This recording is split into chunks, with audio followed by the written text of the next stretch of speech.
Welcome. Welcome members, guests, and speakers. Thank you all for attending in person and online. For our April general meeting, we're pleased to present Dr. Angela Dunn, Executive Director, Salt Lake County Health Department, and Professor Phillip Singer from the University of Utah Political Science Department to discuss, is public health broken? But first, our land acknowledgement. As is our tradition, the League of Women Voters of Salt Lake would like to begin tonight's meeting by acknowledging that we are gathering on Indigenous land.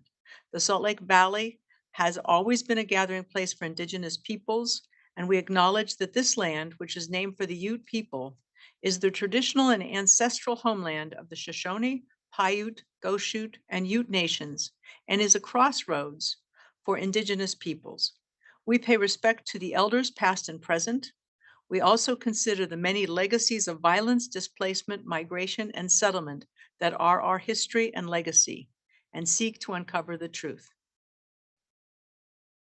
For 100 years, the League of Women Voters has been a nonpartisan, activist, grassroots organization that believes voters should play a critical role in democracy. We encourage informed and active participation in government, work to increase understanding of major public policy issues, and influence public policy through education and advocacy. Simply put, our mission is to empower voters and defend democracy. We would like to acknowledge 4 new individuals who have joined the League in the last month. If you are present here tonight, please stand, or if you are online, put a note in the chat. Peggy Hatch, Rebecca Davis, Janice Zabrowski, Catherine Dahl. A recording of tonight's event will be made available to the public on the League of Women Voters Salt Lake website and on social media. Other recordings of this event, whether they be in person or on a computer screen, may not be used without the express written approval of the League. The League will only allow audio video of this event to be broadcast in its entirety, except for the media reporting on the event. There will be some important League announcements at the end. Now, let's turn to our presentation. Angela C. Dunn, MD, MPH, is the Executive Director of the Salt Lake County Health Department. Prior to that position, she served as the state epidemiologist for the Utah Department of Health and an epidemic intelligence service officer for the U.S. Centers for Disease Control and Prevention, where she responded to the 2014-2016 Ebola epidemic in West Africa, as well as several infectious disease outbreaks in Utah, including measles, hepatitis C, and Campylobacter. She's going to have to correct. You got it. Campylobacter. No, I should probably change that short bio and make it phonetic spelling. Dr. Dunn received her medical degree from the University of Miami Miller School of Medicine and completed her residency training in general preventive medicine and public health at the University of California, San Diego.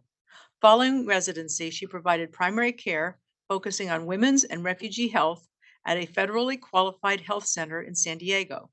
During that time, she also worked at San Diego Public Health Department, providing specialized care in HIV, STD, and TB clinics.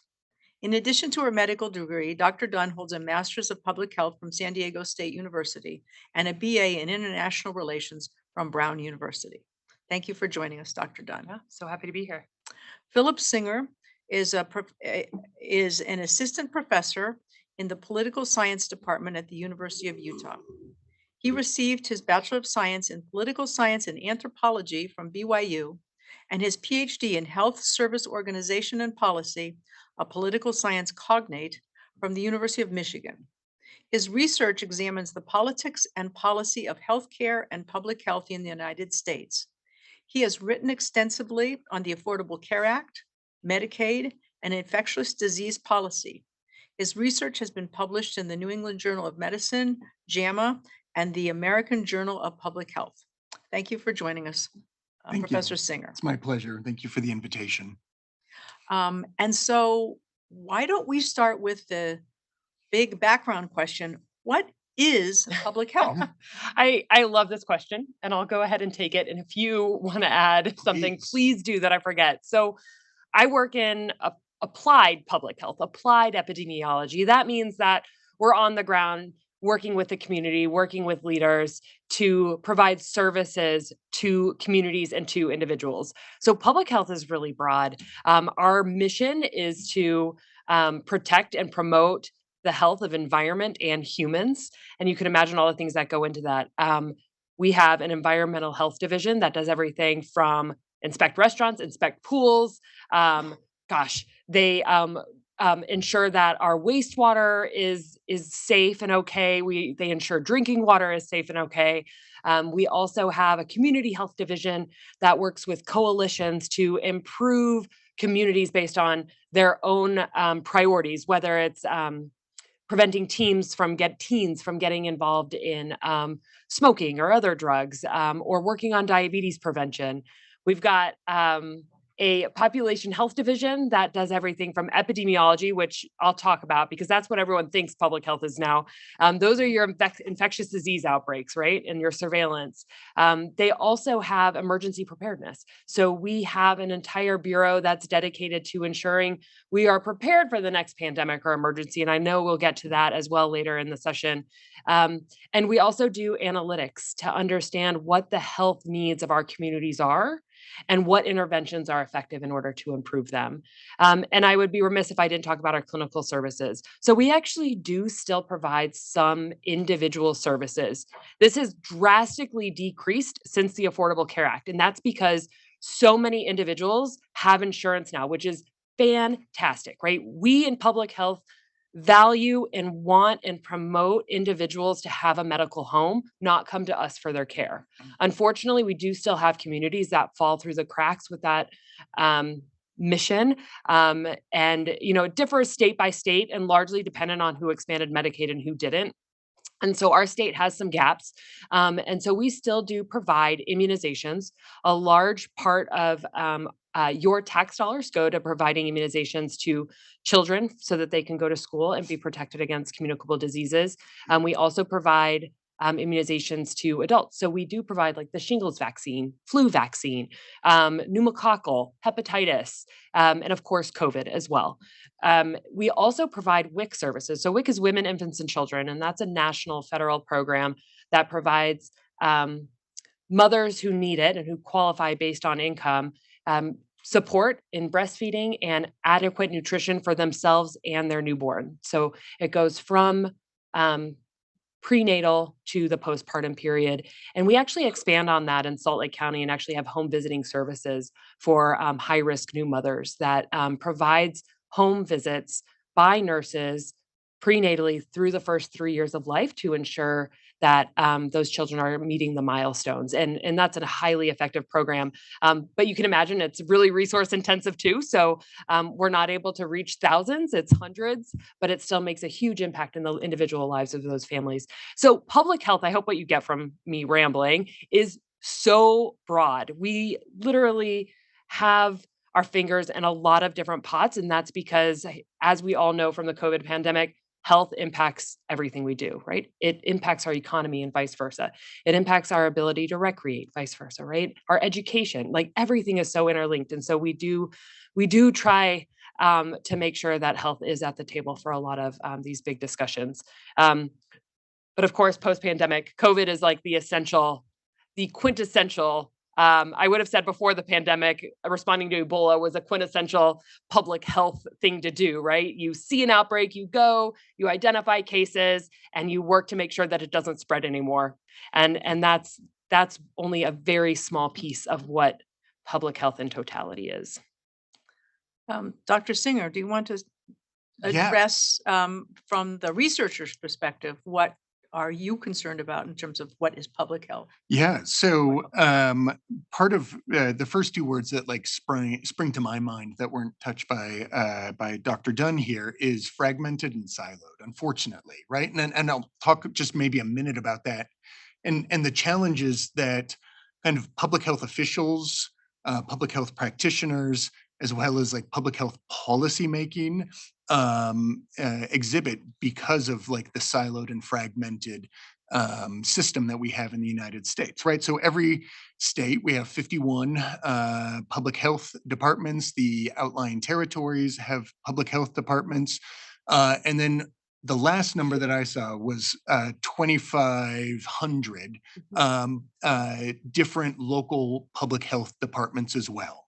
Right. And so, and these things, the responsibilities, funding, expertise, all of those sorts of things can vary substantially across different jurisdictions, across different levels of government, right? And so part of the and in thinking about like the brokenness or not of public health, like I think part of it is systemic, just in the ways in which these kind of systems have been developed in a very siloed, fragmented nature, and we see the unfortunate effects of this through COVID, right? Like you have this patchwork kind of policy approach, this patchwork like resources, and it really, I think, harms, in my view, it really harms the effectiveness of public health because again, like public health is essential, right? Public health is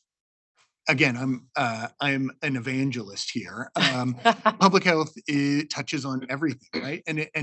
But the public themselves generally don't have a good grasp on like what public health means. I have two. They're not watching. I don't. Yeah, they should not be watching. I have two lovely parents who, in just about every conversation that I have, they're like, "So why don't? Could you come work for our hospital?" Like they just, or they're like, "Well, what about this, thing with?" Anyway, they don't have a good grasp on like all of the like core functions and essential services of public health. And so I think kind of going forward, I feel like as a field, we need to do a better job of advertising and like and communicating what it is that the essential work that Dr. Dunn and her departments, what they do, because it is essential. It saves lives. It improves the quality of life of individuals, but populations, and folks just don't know what it even is until there's a pandemic. Until there's a pandemic, and then everybody turns into an epidemiologist. Oh man, I think. So, at first they thought I was a skin doctor, and now everybody knows exactly what an epidemiologist is. And I will say, I love that you caught on to fragmented and siloed. That is true at Salt Lake County Health Department and the federal level. And I'll tell you, kind of the systems that contribute to that are directly our funding stream. So we are a third federally grant funded, and that's from CDC. CDC gets their funding from Congress, and God, I would say probably 90% of the funding is on specific siloed funding streams. So Congress approves funding for diabetes prevention, for emerging infections, for influenza, and there is no ability, unfortunately, to move funding across those streams. So for example, when we had MPOX, I had COVID staff sitting around that I could not use to give MPOX vaccine because they were funded from COVID pandemic dollars. I was not allowed to use those dollars for MPOX. Crazy, right? So it really is this systemic issue that was clearly part of our struggles during COVID that is recognized on the front lines. And there's definitely efforts being made to break down those silos despite funding streams.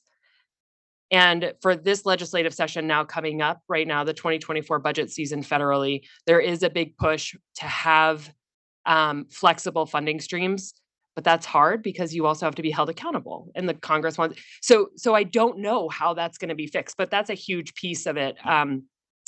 And I think another piece of it, other than the funding, is also the data flow. So you kind of touched on different capacities based on health departments, and that directly equates to different abilities to understand what's going on in communities and share that data. Because what's going on in Davis County affects Salt Lake County. what's going on here affects Arizona, California. And so if we're not all able to get each other's information in a very streamlined and fast way, we will not be able to prevent spread of diseases. And right now, that data infrastructure is only held by a few, and the vast majority of health departments in our nation do not have. They're still faxing. They're still doing investigations, pen and paper, and that's just because there hasn't been an investment in that infrastructure of public health. And then we get slammed when we have COVID and we can't share data. But it's because there hasn't been that. So we still have those struggles. We're advocating for that funding at the national level, but yeah. Yeah, no, and this is like fun because as you were talking, there's like 4 I or know. 5 different ideas. I know, I'm trying to, like, Oh, slow I down. should, like, I remember to talk about this Yeah. thing, right? So it's important to contextualize, like, I think pre-COVID, right? Yeah. And thinking about funding streams, like looking around emergency preparedness, looking at like congressional CDC funding, like these things, and then states, like these, they were on the decline, right? Like Yeah. and this again is part of like the systemic challenges here. Like public health, when you can correct me, but No. I think when public health is really doing its job, it's invisible, right? Like you Yes. don't know what you are preventing, right? And so there's this, like, it's hard in research, we'd call it, like, it's hard to have a counterfactual, right? Like it's hard to say, well, if we didn't, do X, like 10,000 more people would have died, right? And so it becomes this, like, it's almost a weakness that public health needs to constantly try to overcome, right? And so, COVID, prior to COVID, we have Zika and Ebola and SARS and H1N1 and all, those sorts of things, but we forget, right? And we forget how bad it was or how bad it could have been. And I'm a little scared with how we're seeing, like, our response to COVID, that it wasn't that bad or whatever, hundreds of thousands of people are dead. So funding streams were on the decline anyway, before all of even before COVID occurred. And when I tend to straddle in my own, like, thinking on this between healthcare systems and then public health. And we very much overemphasize and have medicalized our focus on, like, healthcare and healthcare spending. And so the vast majority of kind of our funding streams go to, like, individual healthcare spending. So we have 1 to 2 cents that is spent on public health for every dollar that is spent on healthcare, right? And so our investments, I would argue, are a little misaligned. That also kind of contributes to this resource scarcity related to public health versus healthcare. Yeah. And I mean, I think I have always gone back to this graph, and I'm not gonna be able to quote it exactly, but the US compared to other countries in terms of what they spend on social services, and public health is included in that versus healthcare, and the impact on longevity and quality of life. And the more you spend on social services, the better the longevity and quality of life your population. And the US is not doing that. So it is really interesting. I will say, though, if to keep on the funding side, I do want to give some credit to Salt Lake County and the state of Utah. So, I'll explain kind of how we compare to the nation. So Salt Lake County tax dollars. So we're a third tax funded and a third grant funded and a third from fees. So if you think of, like, our permitting fees for restaurants and those types of things, that funds our regulatory side. So it's about a third in all of them. So our tax funding, we are funded about $11 per capita. That is right in the middle of the state for all the other local jurisdictions and in the middle nationally. It's not seen as adequate, but we are pretty much average for Salt Lake County. And I will say that our county council and our mayors, I mean, they have been, and I'm not trying to just, like, I don't know, blow smoke, but it's true. Like, it has been a really encouraging place to work because I don't have to struggle the same way some of my colleagues do to fight for tax dollars. So I'll give you an example, right? Like Utah County is the lowest per capita paid in our state, and they're like $1 to $3 per capita. So we do have it good here in Salt Lake County. And I will say that the state this past legislative session also doubled down on their investment in local public health. And so we are now getting at Salt Lake County somewhere around, I don't know the exact amount now, like $2 to $2.5 million every year from the legislature to achieve our minimum performance standards, which is basic public health, which is amazing because it's flexible funding. And so to have that investment ongoing is unheard of in public health, because generally we're in a grant boom and bust cycle, whether it's Zika or Ebola, or we're on a 3-year grant cycle, and who wants to be hired for 3 years? It's really hard to recruit and retain really good people. But so now I've got this chunk of money to actually be strategic with. And so what we're doing with that is hiring health informaticists, right? Getting our IT structure up to speed, making sure we have expert epidemiologists at the table to do that. But that is a direct result of elected officials coming to the table and doubling down on very sustainable funding, and that allows public health to be stronger next time. And I'll just make one case about being invisible and marketing. And this is something I struggle with a lot in public health, because nobody in public health got into it to take the credit. We love to give credit to the community members, no matter what good happens. And that's just public health. We are not good at marketing. My epidemiologist can bore you to death with tables and graphs and p-values, and that isn't going to mean anything to anyone. But we don't have that skill set yet to transition it into one soundbite that's going to catch on Twitter.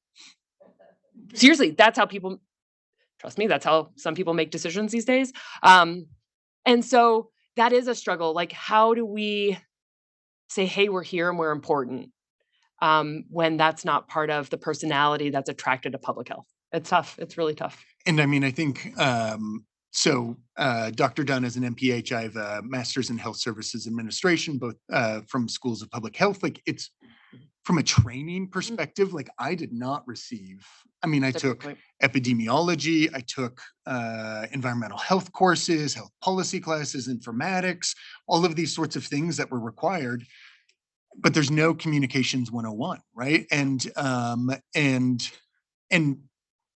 we can get in, we'll likely get into this. I'm like, that's connected to what we did wrong in the COVID response. And so I think for a really long time, our training has been focused on this technocratic, this science-based, because it is science, but neglecting kind of the ways in which bluntly politics shape the public response to this, to public health, the ways in which politics shape views and trust, and the ways in which kind of communication is key to kind of building trust and to be able to make these connections, because it requires these community partners. And it requires this holistic, it really requires this holistic view, and kind of bringing together so many different people and different organizations is, I think, needs to be an essential part of any public health officials' trainings. Yeah, totally agree. And also how and so I hope we get back to that. Remind me to, like, we should definitely talk about how that impacted COVID. But a current example that's going on is how can we prove the importance of prevention? So right now, the state and Salt Lake County specifically have opioid settlement dollars, right? That's similar to the tobacco settlement dollars. So the big companies were sued for damages to communities, and they were required to give millions of dollars to government in order to do XYZ to prevent opioid abuse and to improve treatment. It is incredibly easy to use every single one of those dollars for treatment, medicated assisted treatment, which is so important and we're lacking. And that's where likely a lot of the money will go, but there will be to the demise of upstream prevention to prevent people from ever needing it, right?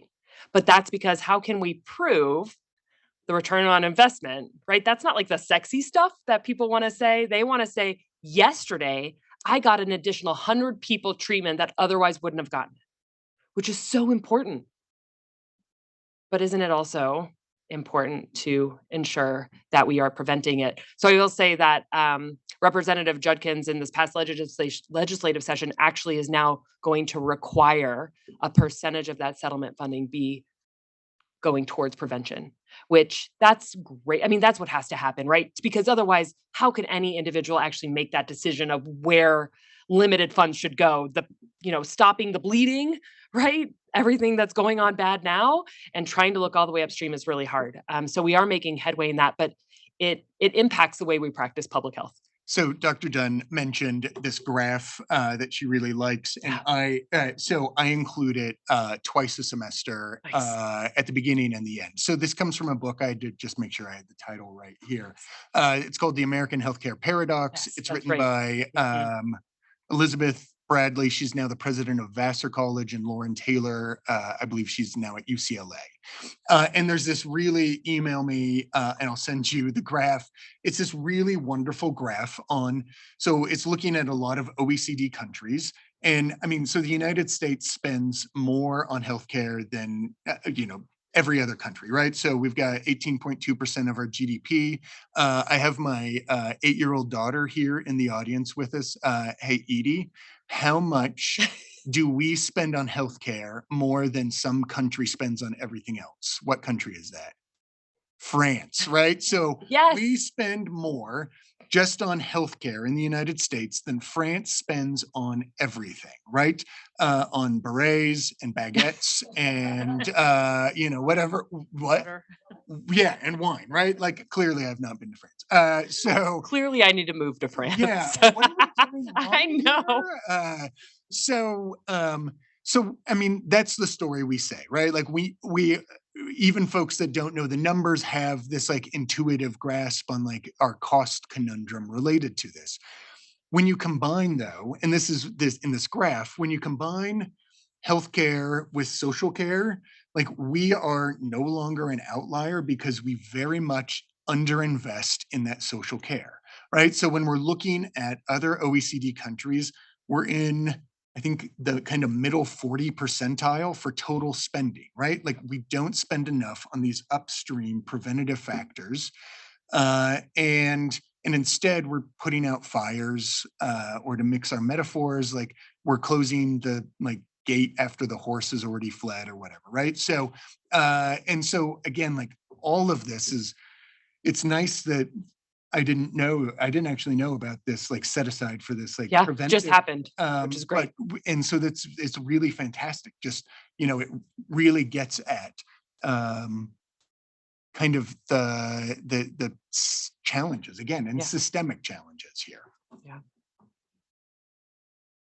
Why don't we spend more money on preventative services? You're the political scientist. Well, so I can hypothesize. He probably knows. No, I mean, so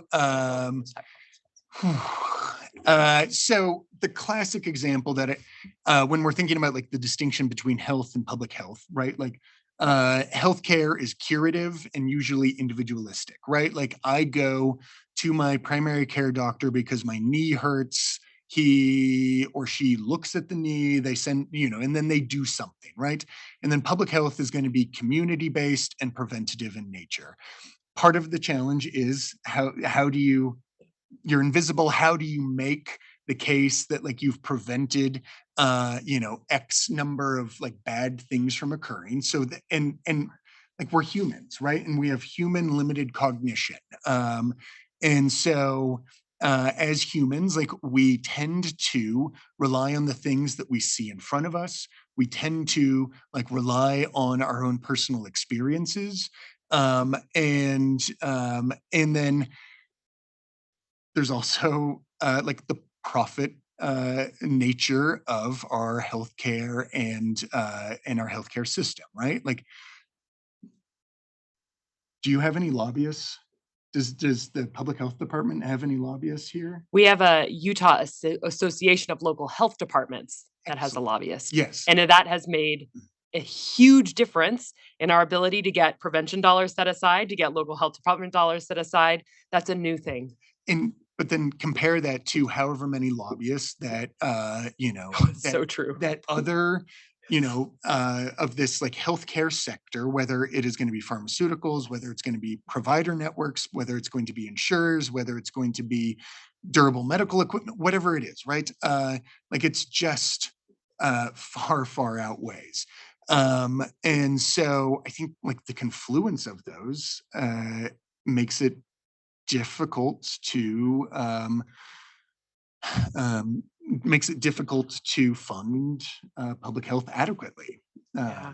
I just have one example, and this was when I was in residency at UCSD in San Diego. So the University of California, San Diego, their medical campus is like right next to Scripps, which is another big medical center in San Diego. Scripps has this beautiful tertiary care cardiology unit, right next to UCSD. Makes tons of money. Cardiology makes tons of money. UCSD was building one right next door. Does San Diego need 2 tertiary care cardiology units right next door to each other? No, not at all. Could they have used that millions of dollars to improve, social or health disparities? Absolutely. But I just think when I saw that, you're just like, that is what's wrong, right? We have a system that is set up to encourage, and not even encourage. I mean, it just builds profits. Like public health almost doesn't even have a chance. We're like asking for please charity. I was telling you I was excited about $2 million. Like that. I mean, and you talk to anybody in industry and they're like, what? That's your budget? I know. Yeah. So that was like such a clear, stark example. These 2 huge units going up right next door to each other, just with different healthcare systems that were competing, right? They were competing for you. And they didn't want someone to switch from the UCSD insurance to Scripps just because it might have been Sharp. I forgot which one, but yeah, I think that's emblematic. Yeah. And I mean, so much of just, again, like reimbursement, but also other models that we've built over the last 70 plus years, it self-reinforces, right? Like you've got these like loops that are in play, and yeah, it makes it difficult to break out of those systems. Yeah. So we're a country where individualism is honored. Mm-hmm. The thought about health for most of us is I'm going to get my health taken care of. Mhm. People make a profit off of taking care of my health. That combination of honoring the individual rather than public/community needs is maybe what's part of what's going on here. And I don't think it has to be an either or. I think it actually has to be an and. Because people need the resources and access to take care of their individual self as well. But you're right. There is that supposition that if that's the case, you have to give up.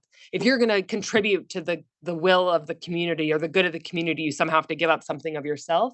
I think we have enough to go around to do both. Or maybe it's an anti-government. I mean, public health is now part of it government, is. right? But public sounds like Now it is. the public, us, but it's part of the executive branch. Well, and I was going to make the comment, and maybe but public health actually isn't just government public health. And you touched on this, especially with the COVID pandemic.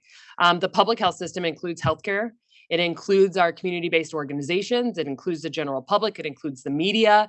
And I don't think anything better than the COVID response highlighted that. I mean, we really relied on all sectors in order to respond to a public health threat. If we want to address, for example, homelessness, that is a public health crisis.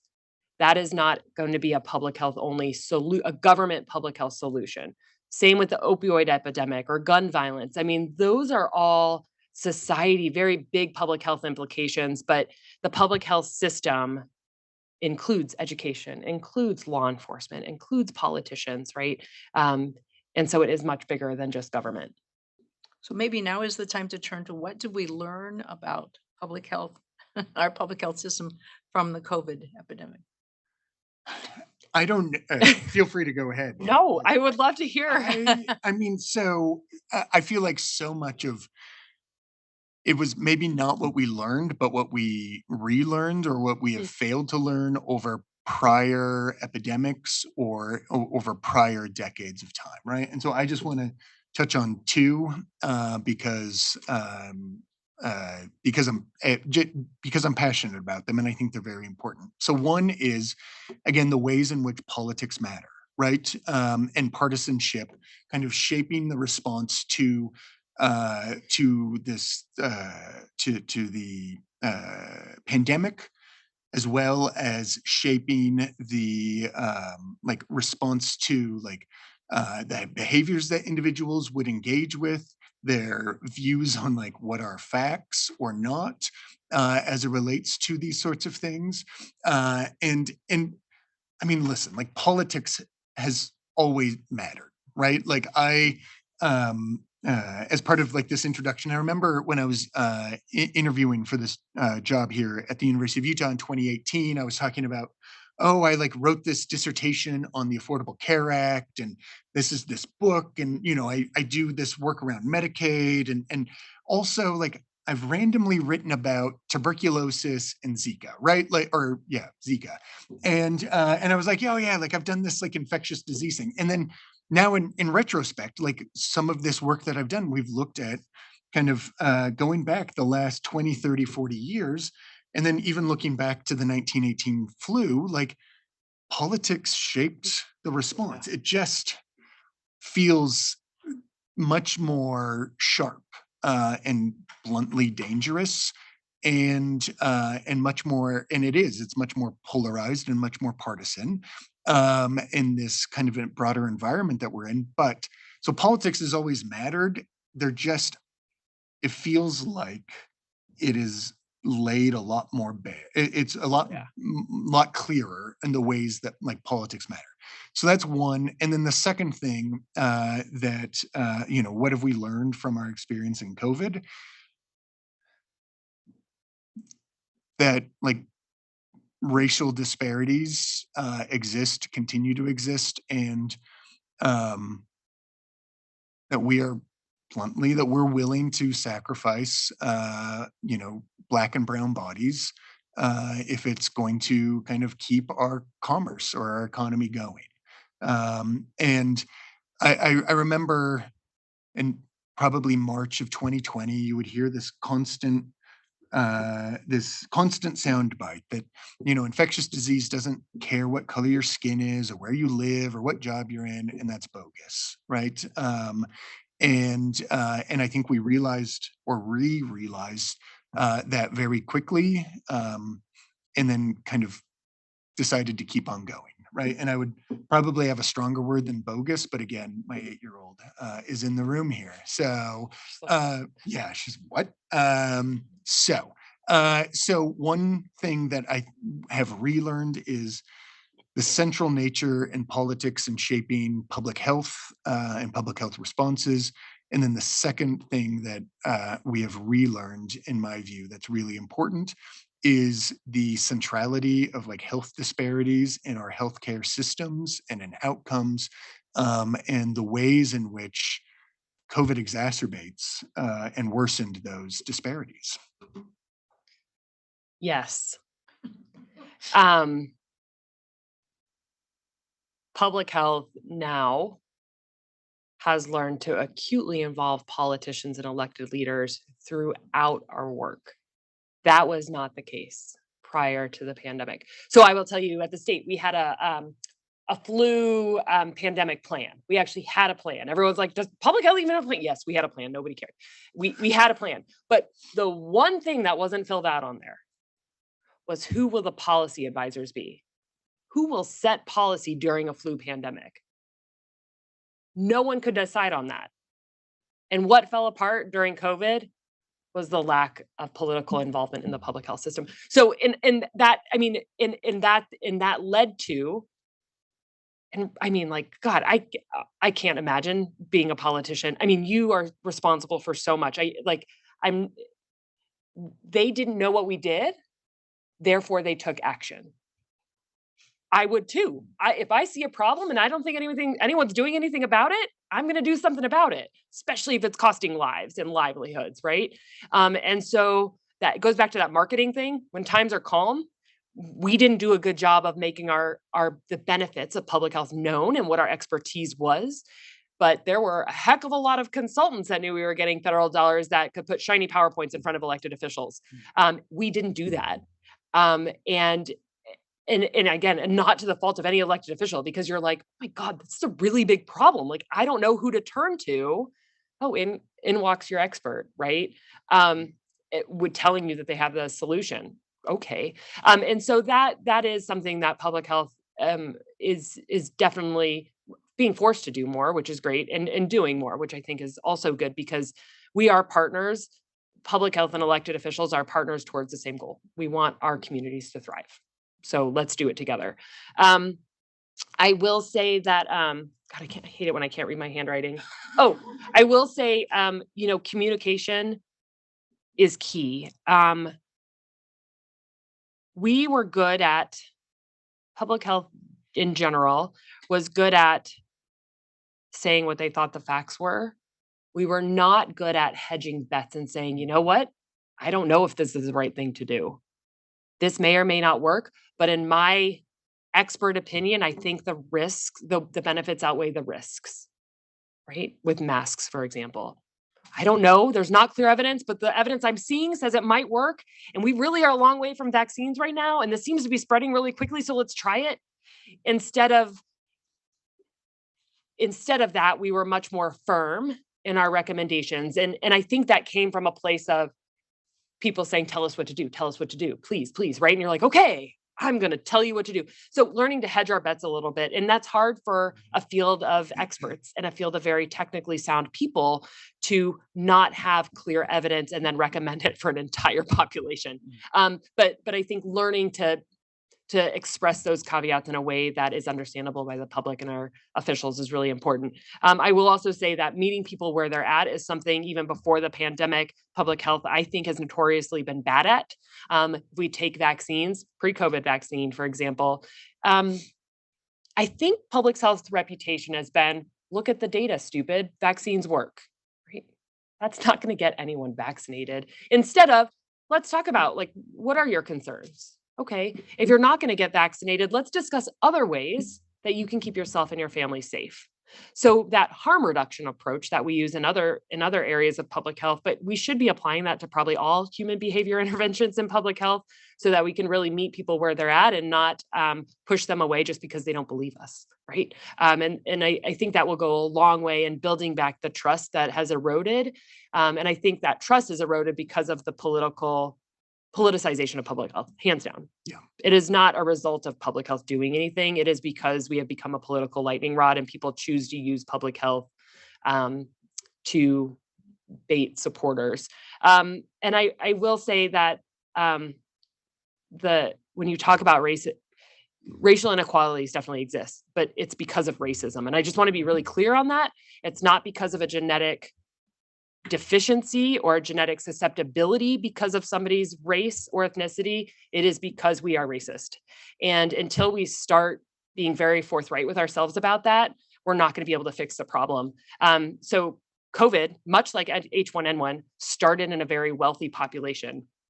Our first COVID case, our first community spread case, was in Park City during ski season, right after Sundance. And it was at a bar where there was a lot of tourists. And the person who got infected was a bartender. And that bartender lived in Salt Lake and was traveling back and forth. And so spread it to other restaurant workers, right? And then spread it to the west side of Salt Lake. And so H1N1 was similar. It starts with the area of really wealthy people who can stay in Park City in their hotel room and quarantine for 2 weeks, but then spreads to the communities that can't afford to quarantine for that amount of time, and then it spreads quicker. And that is seen over and over again in public health spread. It is always the same populations. In Salt Lake County, it is always west of I-15 for any disease: COVID, diabetes, gun violence, mental health issues, trying to think of all the maps. It is constantly the West Side. And I mean, it is just something that we like beat our heads against constantly. But I think that's another one of those things where we as a health department work with community-based organizations all the time. They are part of public health, and we seek to give them information that is acceptable to their communities. So our role in that right now is to ensure that people have access to information to keep themselves healthy and to keep their families safe.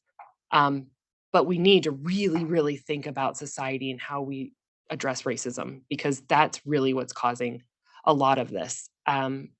It's actually probably what's causing all of the disparities. And until we start really openly talking about it, I don't think we'll get to a solution. And it feels like we're going in the direction of, oh, it doesn't exist. Yeah. Like it's that pendulum swinging, society. It just feels like we're going back to that. It doesn't exist. And like, that's not fair. And honestly, like, if we don't protect the most vulnerable among us, we're all at risk for the next big thing. I mean, if we need to be selfish about it, like that's true too, right? If an earthquake hits and the whole west side of Salt Lake takes up all of our EMS resources and all of our fire resources because they didn't have the opportunity to be prepared for the biggest earthquake, you're not going to get your care at the U when you need it for whatever trauma, right? Like that's just going to happen. So if it doesn't appeal to you based on just like human justice, it should definitely appeal to you on, protecting yourself, that if we don't protect the most vulnerable, we're all at risk. So I want to add just a couple of things, if it's okay. So you had said that, the state did a really, or, that it's hard for public health officials to kind of communicate or to fill that role. Can I just fanboy for a second? So she is Utah's Fauci, right? Like it would, speaking personally, like, and Thank you. I can't even imagine the level of vitriol. And, like I have all these like stories in the back of my head of like, oh yeah, I remember now about protesters. That's it. Anyway, like it's horrible, right? But you did an amazing job at being able to kind of indicate evidence and like provide guidance in a really grounded, clear, calming way. So as somebody who was watching you basically every day, it was really wonderful. So I just wanted to say that. Two is and this is going to sound like really snobby here, but there's this, I love there's a book called The Plague by Albert Camus, and there's this like beautiful scene that I like returned to several times from 2020 through basically today. And it's these, two friends and they're exhausted, they're caring for people that are dying and that are sick. And the quote is like, let's take a moment for friendship. Right. And so these two friends, they go and they're swimming in the Mediterranean. And Camus is like describing like their swimming strokes like moving in sync with each other. And so I'd forgotten that I wanted to say this, but what do we learn from COVID? Like, you matter because I matter and we matter together. And like your health decisions and your behaviors like impact people around you, right? That we need to work collectively. And that's difficult because of individualism and freedom and other sorts of arguments. But like legitimately, like my decisions can positively or negatively impact your health and your outcomes and and how you are. And so it brings to bear just kind of the collective nature of kind of who we are as a people, as a society, and in our health outcomes as well. So it's the last time I'm going to quote a French existentialist. Okay, I promise. I have one, and that's it. So I don't think that's true. It very much is. Yeah. So, were additional problems created during the COVID epidemic that didn't exist before? He was focused on experiences during the epidemic and what we've learned, but did the whole experience during COVID create more challenges or difficulties for public health? Um, yes, I mean that's like a pretty loaded question. So you mean like during the pandemic or post-pandemic? Both. Um, I mean, in Utah, I mean, and I mean, honestly, what happened here happened everywhere across the country. Public health leaders weren't at the table making decisions, right? And that sucks when it's your name out there or your career out there and it's not really your recommendation. Like that kind of stuff is hard. I will say from a public health system standpoint, it has really strained the continuity of relationship between the CDC, the state, and locals, because now the CDC is under so much pressure politically as well that it prevents them from having the time and attention to address state and local needs. And it's the same here, like state to local. Um, Everybody is just facing that enormous political pressure right now that it prevents us from really that TLC needed to keep our relationship strong. Morale of the public health workforce, and this happened in healthcare as well, morale and actually exodus of the healthcare and public health workforce, it's real. Um, it's still being felt. I had to when I started here, I mean, we had 2 ends of the spectrum, people who just, like, couldn't care and couldn't work anymore, to people who couldn't stop working 180 hours a week, right? So you just it is something that we will have to rebuild. I mean, people apply for positions still, um, but it just is something that I think, will be hard to rebuild that knowledge base because anybody who could retire retired. Um, and so now we just have a lot of entry level individuals that takes a long time to train up and stuff. Um, and I totally forgot your question. The other impacts. I mean, there's definitely like I think there's a lot of strain on the reputation of public health in terms of being able to go out into communities and form those relationships. But it's not as I'm gonna say this, but I'm probably just a little too Pollyanna. I don't think it's that bad. I think we're doing all right. I mean, we just had a measles outbreak and had to active monitor. Everybody knows what that is now. We had to quarantine some people who weren't immunized to measles but were exposed, and we didn't have any other cases. We just had that one. That's awesome. But we called them every day for 21 days to assess their symptoms, and we didn't get hate from the people we were calling. I mean, that's like really good news because by the end of COVID, nobody wanted a call from public health. And so I think we are repairing that. Yeah. And I mean, I think it laid bare a lot of the existing tensions and obstacles, and I mean, so we were talking about like racial disparities, right? And again, this is systems of oppression, not biologically, constructed. It's social construction on how we view race and ethnicity, and social policy, housing, transportation, employment, zoning, healthcare, public health, whatever, like all of these sorts of things, have fitted and continue to fit within that kind of those systems of oppression. Just because hundreds of thousands of people are dying because of COVID doesn't mean that like sexually transmitted diseases stop. Doesn't mean that gun violence stops.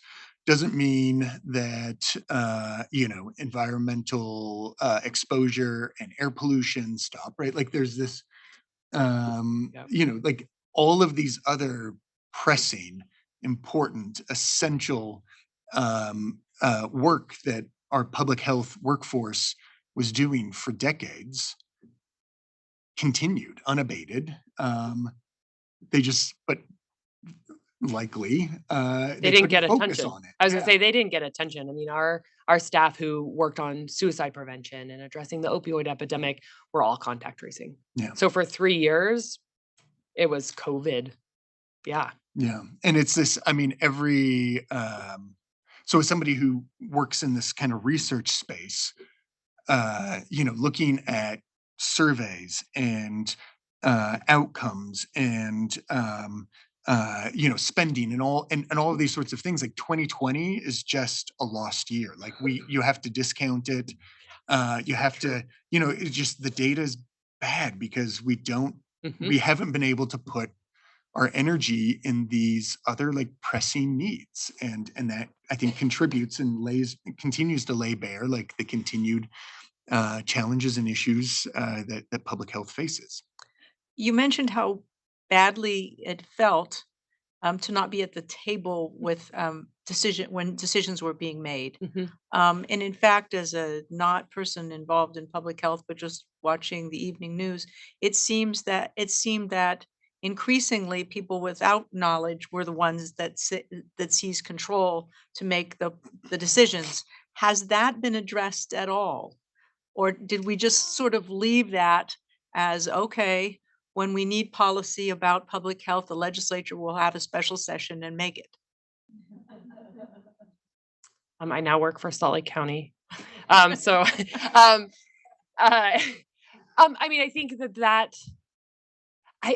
that question, I think, is beyond public health as well. Like, I think I didn't, didn't know a lot about our political structure going into this. I was a total newbie. Asked some questions that would, just didn't know who was who or what was going on or the influence of anybody, but have quickly learned. And it is interesting to see the power that comes to play. And again, like I hate to put myself in other people's shoes because I can't imagine seeing like your world fall apart and not being the decision maker when you feel like you're the elected official of those people. So I think, I don't know. I will say for this past legislative session, public health did well. It didn't seem to be a political lightning rod that it was the year before. That doesn't mean that we still don't have our struggles. I mean, and we tiptoed as well to not really push anything, right? Because timing's everything with politics, and so you don't necessarily want to make waves just to make waves. And so, I don't know. I mean, definitely during the pandemic, it definitely felt and was reality that public health wasn't making decisions. But moving forward, I would say in my day-to-day life, that's not true anymore. But I don't know what would happen in another emergency. Yes, I think that's the question. Will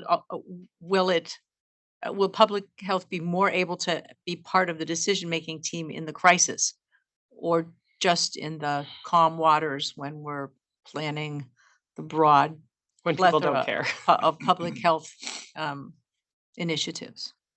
I don't know. We don't know. I don't know. I mean, that's know. it's the title of the of the meeting tonight, right? Like, is it broken? Like, I don't think so. I think it's bruised. But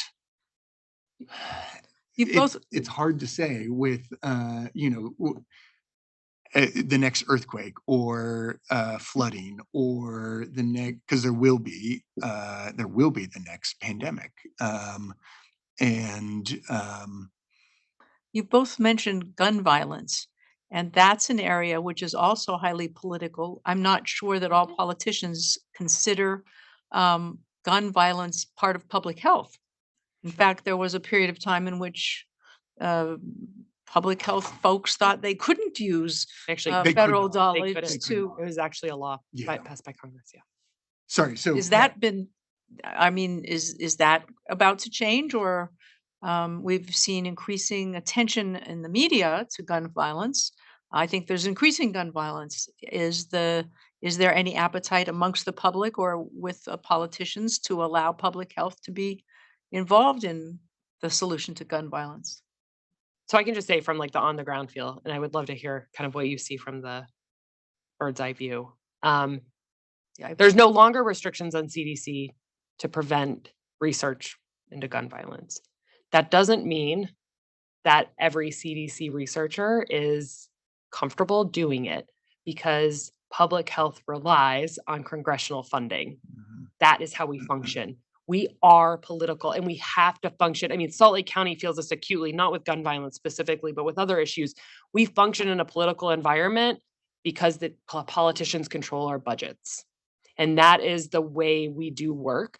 And so you're walking on eggshells with gun violence. And there is very clear evidence in terms of access to guns and suicide, right? So like it's always frustrating as a public health professional to hear all of these cries to prevent suicide, but not discussion on access to firearms, because that's like the no-brainer intervention is to decrease access to firearms. And so it is really hard to be in that environment.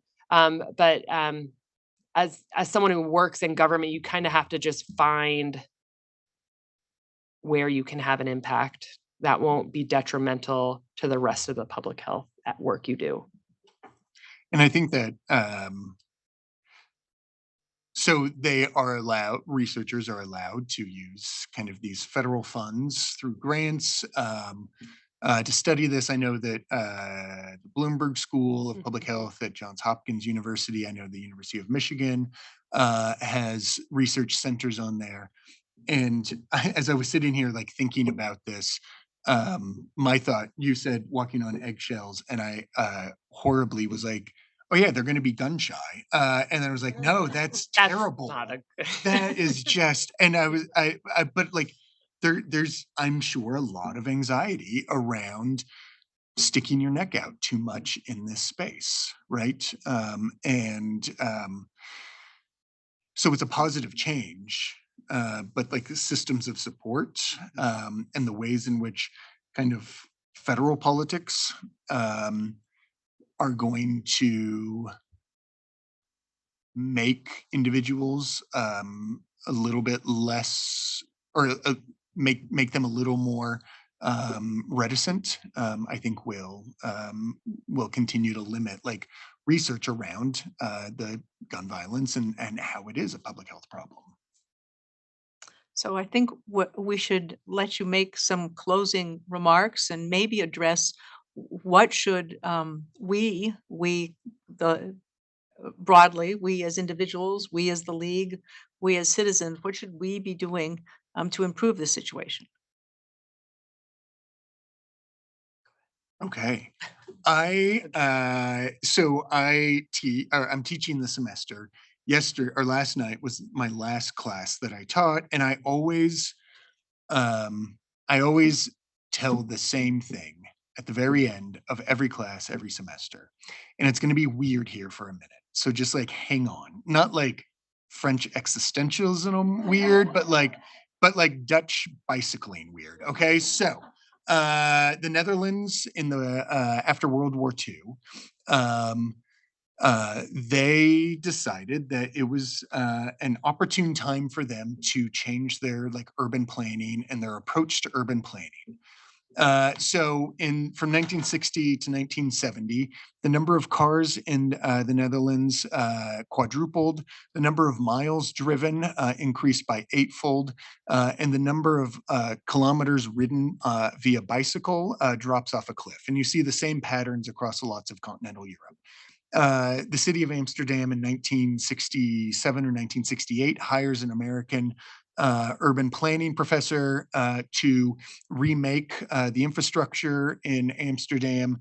And part of this individual's plan was to cement over the canals, to knock down neighborhoods, to build car parks, and to develop a series of ring roads around the city. So in 1971, as the number of cars and the number of miles are increasing, I promise I'll get to the point here. It is almost a law, right? That as these things increase, the number of pedestrian and bicycle deaths are also going to increase, and particularly amongst kids, right? So in 1971, there were 3,000 deaths due to car accidents for pedestrians. Of those, 500 of them were kids. So in 1971, an organization is developed called Stop the Child Murder. And Stop the Child Murder was a group of housewives, working class individuals, and kids that banded together, that created this kind of grassroots organization. And it was started by a reporter whose daughter, his 6-year-old daughter, was run over and killed by a car, and the driver was fined $50. So in 1971, this organization forms, and a bunch of what would seemingly be normal citizens, people that, they weren't on the city council, they weren't on, they weren't powerful, they didn't have money, but what they did have was they had a vision for a different future. They had passion for making changes, um, and and they organized and they put pressure and they were focused on achieving this goal. And over the next, by 1978, it's basically a complete 180, right? So the city council overwhelmingly rejects kind of this kind of urban planning approach of ring roads and cementing over canals.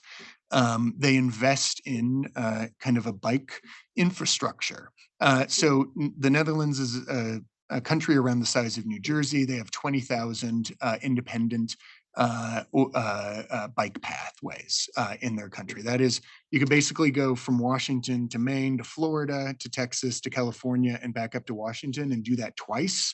And that is how many miles of bike lanes, independent bike pathways that they have in just in their small country.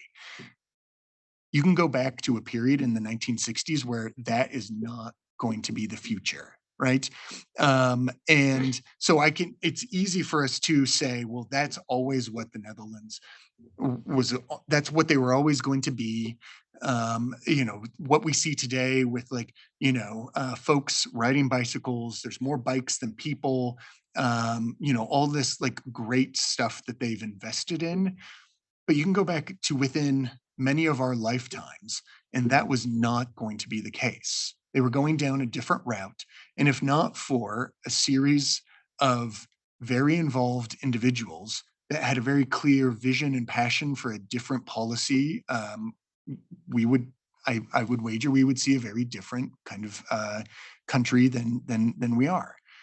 I love like public health history, right? And so going back to 1918, right? So the 1918 influenza kills tens of millions of people, and it's awful, and it's atrocious, and everything else. But we have more investments in epidemiology and public health. We learn more. There is an increased push for insurance coverage and these sort of public interventions. And so it's really easy. It's really easy for me personally to be cynical, right? And to say nothing's going to change, nothing's going to improve. Um, but but I keep going back to Dutch cycling and like the power that an organization can have when there's passion, when there's a vision, and this kind of collective action approach. I'm inspired, so thank you. And that's really helpful. And I will say, I agree. I think this is a time of promise um, and improvements in public health, specifically in government public health, because people know what we do. And we are trying to capitalize on this moment. Despite everybody being tired and not wanting to talk to another politician, the time is now. And so we are trying our hardest to change the way we do public health in order to reflect the needs of our community now. So, for example, we've been able to hire 15 community health workers that together speak over 30 languages. I mean, that when I first started in Utah in 2014, we had a measles outbreak, I think in 2016, and we did not have any contact tracers that spoke Spanish. So I speak Spanish, and I was calling up a family who had been called multiple times to check on them. And the notes all said, they're fine, they're fine, they're fine. The woman had no idea why we were calling her when I was speaking to her in Spanish. Like, that is insane. However, we are changing that now because we are getting investments in health equity, in having more flexible funding, in and infrastructure dollars to do this. So I guess just know that your public servants are working really hard to make sure that the lessons are not lost from COVID and that we are only improving from here on out. And that I think is really exciting. And I love what you said about the Dutch cyclist. And I was reminded of this on Monday when we're embarking on equity in our own institution or own organization. And I was reminded that change, and we have 500 employees, change can take 5 to 10 years. It's not going to happen overnight, but if you just keep moving forward, eventually it will come. And if you stop, that's when the danger happens. And so just to remind myself that there will be bumps along the road, but just keep pushing and, eventually things will change. And these incremental changes are so important. So I will say for you guys specifically, when you go out and you think about what actions you can take, and I really do think a lot of it comes down to who you vote for. I would say definitely pay attention to the most local elected officials. I don't think I had as much appreciation. I did not have as much appreciation as I do now for the impact they have on your daily lives, far more than the state legislature, which they do too, and far more than your federal elected officials.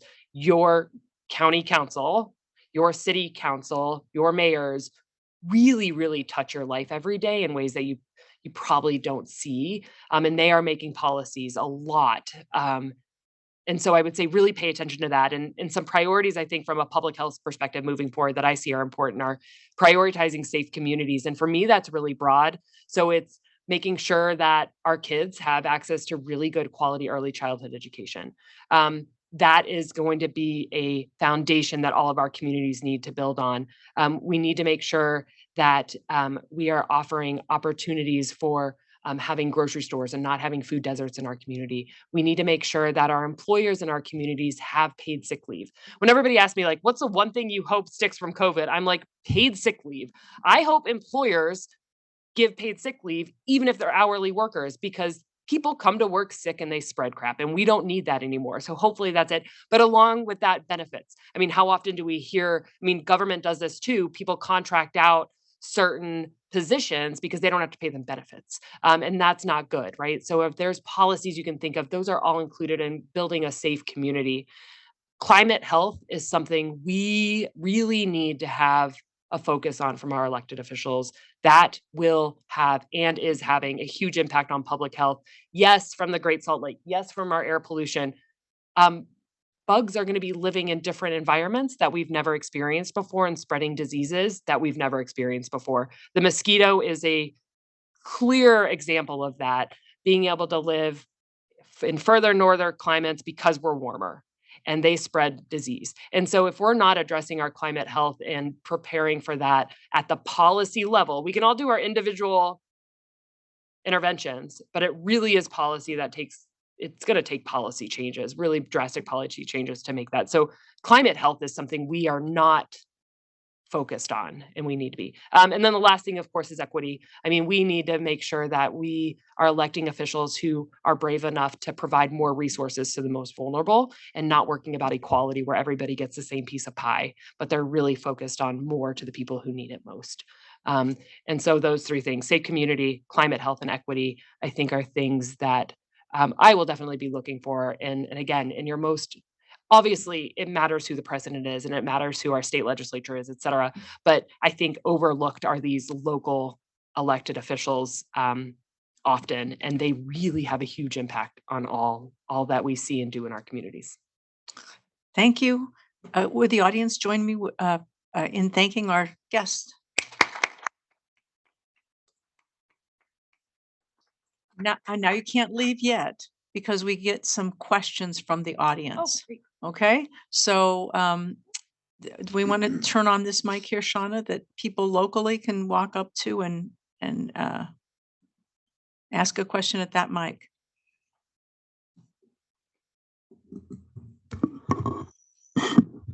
Get it a little closer here. Or you can sit down.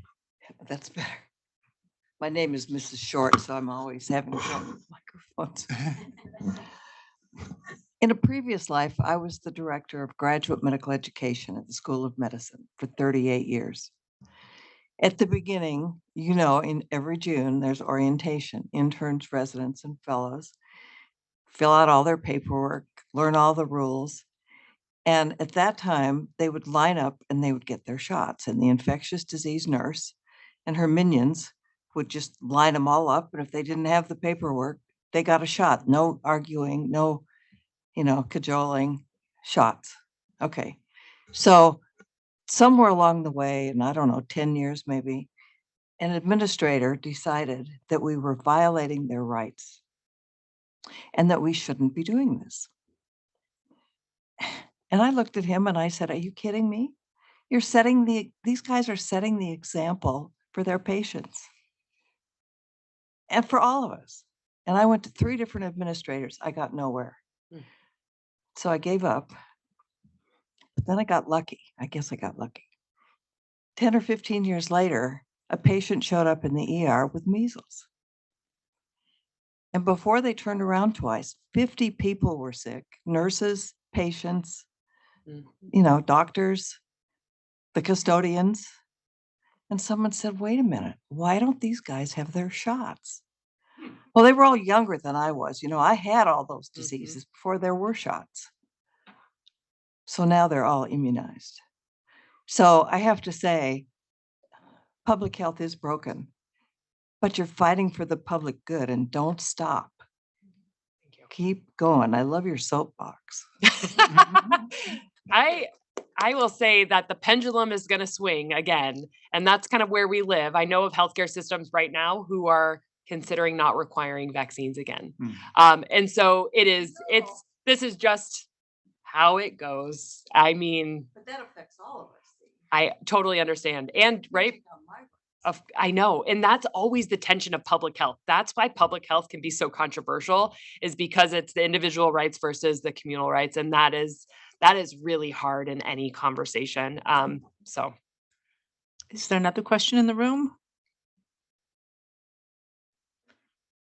And Shauna can be looking to see if there's any questions logged in online. When you were comparing our health system to France's and how much more we spend on health, I was wondering, how much do you think our fractured and siloed system has to do with federal and then state and then local fracturing? I mean, is it better for us to let the states do their own thing because they're more nimble and can respond to what's happening there? Or should we have a stronger federal presence? And I'm sure they don't have that kind of problem in smaller countries and European countries particularly. So, is it partly the way our political system works? before you go, I'll just say, like, a homogenous country is always easier to Easier. do things in. Uh-huh. So we should celebrate our diversity, but it does come with struggles. Yeah, that's a really, I think, important point that you raise here, right? So thinking about this, and I will defer to you on anything constitutional, because I am not a lawyer. I did not want to go to law school, right? But it tends to be like framed in this like 10th Amendment kind of like states' rights, states' power to kind of implement and adopt kind of health and public health policy, right? And this derives again from like police powers and those sorts of and where this tension kind of can emerge from. That being said,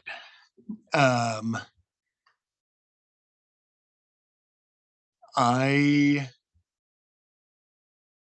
think that it is not an accident that we have a siloed and fragmented system. It tends to benefit certain people and certain corporations and certain organizations, and it remains in their interests to kind of keep this system in place. I constantly, again, every semester when we're talking about Medicare, and it's like, okay, this is part A, this is part B, this is part C, this is part D, and these things are confusing, and it is and this is what Medicaid, and I love Medicaid, and I would talk about Medicaid for an hour if you would let me do that. But it is this patchwork of different programs, different benefits, different policies that are going to be in place. Um, and um, so you would ask, like, is it because states can be nimble? So Justice Brandeis had this, states are laboratories of democracy type thing. Um, I think ultimately it's closer to like states are lavatories of democracy. Like it's just, and I didn't come up with that. My friend David, he was the one who wrote it. So I will, but like, um, it oftentimes is suboptimal policy, and but it is again in the there are interests that are at play here and that benefit from it. So globally, again, the US is an outlier, right? Like there are three main models in healthcare: Beveridge, Bismarck, National Health Insurance, and then the US, which takes little bits and pieces of each of those systems. And then we've got a Frankenstein's monster of a system where it depends on who you are, how old you are, where you live, what you do, and that like informs your experiences in a healthcare system. I have another question, and does anybody else want to speak before I do? No. My other question was, you were talking about racism, and how we have to address that as far as what happens to any one of us happens to all of us in healthcare.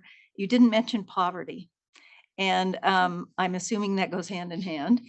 And what I was going to ask was, are we doing things now to improve that, helping people on the west side here in Salt Lake County, to educate them more about prevention, to educate them more about good health habits, and what are the things you think we need to do to bring that segment of the population along? And are we doing anything about it now, or are we doing better than we did before? I would love to hear your thoughts on racism and poverty. My perspective is that definitely poverty in and of itself is its own risk factor. It can also be a symptom of racism, right? But that doesn't mean that only people who suffer from racism are poor. So they both are independent risk factors, I guess is my point. But racism is a risk factor for poverty for sure. Before I move on to what we're doing on the west side, what are your thoughts on that? I Yeah, love that question. that's so I'm gonna jump off, use one of your comments as like a jumping off point, right? So like education on like helping people. So within public health as a discipline, there is this discipline called health behavior and health education. And it kind of I feel like Hatfields and McCoys are sometimes with it, right? Like that's not my background, so grain of salt with this. We can educate people, but if like the built environment doesn't allow for, or zoning laws, or tax policies, or education policies, like don't help to overcome like food deserts, access to healthier foods, infrastructure spending, mold or vermin, or whatever else, like education just kind of sits on a plate to me personally, right? Like it is necessary but not sufficient to like move the needle on issues of poverty, right? Like, and this is where, I think having a more like holistic approach to addressing issues of poverty is essential, right? So Matthew Desmond, who wrote an excellent book called Evicted a few years ago, last month I think, published a different book called Poverty by America, and part of his argument is that like these systems of oppression, the ways in which kind of race and racism has been imbued um, in policies that we wouldn't traditionally think about. right? Have these negative and continuing outcomes, right? So on my laptop, I have this housing ordinance from Salt Lake City or Salt Lake County, I'm not sure which, from the early 1900s, and in it is explicit on like it uses words to say who is not allowed to live in that area, right? Like redlining existed, and like the race and housing continues to exist, even if the federal government says that redlining is illegal or whatever. So yeah, it's complex, and education again like is important, but if we just say like here's what you should look out for, but we don't like offer supports, it's not going to do much. And I know you're like, but it's only a minute. I'll be quick. This is too fun. So I'll just say that in public health,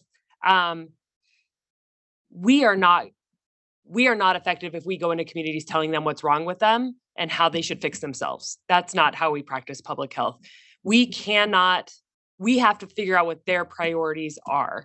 So it's similar in clinical practice, one-on-one motivational interviewing. If you have a patient in your office that's obese, a smoker, and I don't know, what's another one? Drug user. Oh God. And addicted to drugs.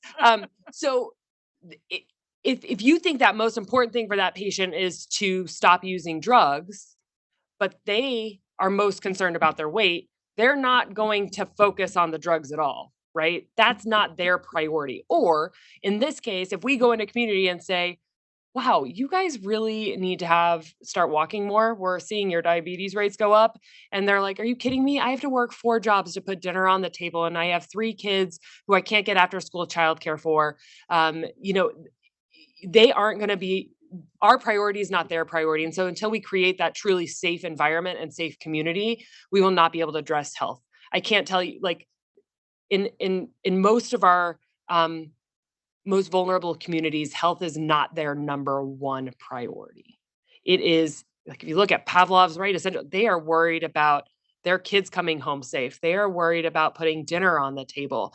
I mean, and that's kind of those policy decisions need to be made from that holistic approach, because until we shore up education and employment opportunities, livable wages and safety, they're not going to care about being up to date on their measles vaccine. Just to briefly address the changes during the pandemic to some public policy. I mean, there was people were not being evicted. People were not being cut off Medicaid. Food stamps continued without interruption. Yep, now, we have not chosen to keep those policies. Exactly. And we had the biggest decline in child poverty for that we'd ever seen, I think. But now evictions are back going on. The state is allowed to terminate Medicaid, so they're rolling out. It's time to review you, and of course, if you get the letter and you don't respond to the letter and you don't know how to fill out the letter, then your Medicaid will be cut off. Food stamps are not available to all adults year long. So our food banks are increasingly getting traffic. So we didn't choose to keep the things that were supporting the least among us from the pandemic. Now we could be talking about that, but we didn't say, yeah, let's just keep this policy going. It does feel like current rhetoric now, we don't have the groups that would be for keeping that aren't as loud as the ones against it. And the ones that are heard are the ones that, oh my gosh, the deficit, we need to, cut back on spending.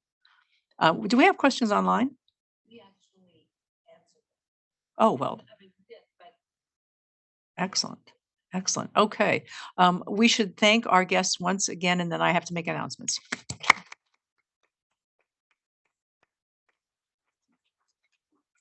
Thank you, speakers, members, guests, for attending in person and online.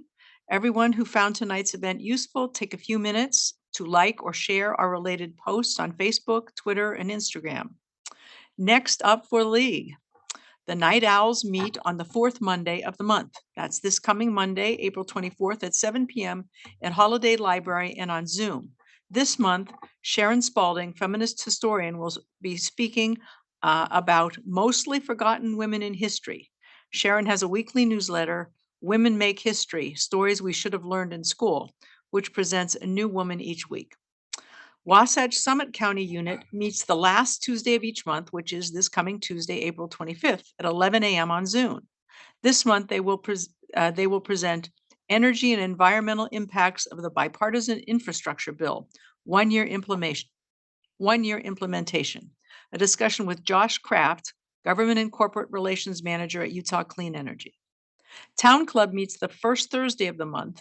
That's this coming Thursday, not this coming, but the following Thursday, May 5th at 11 a.m. in person at the Town Club.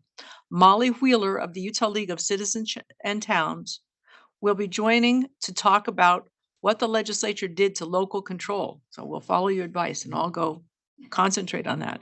The program is followed by optional lunch with payment and RSVPs in advance. Please contact Kathy Bailey to attend.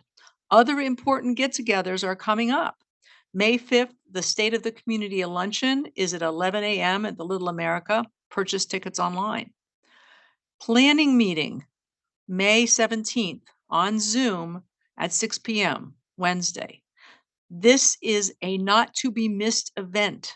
This is the chance for you, all members, to have an opportunity to influence what we study, discuss, and advocate in our 2023-24 league.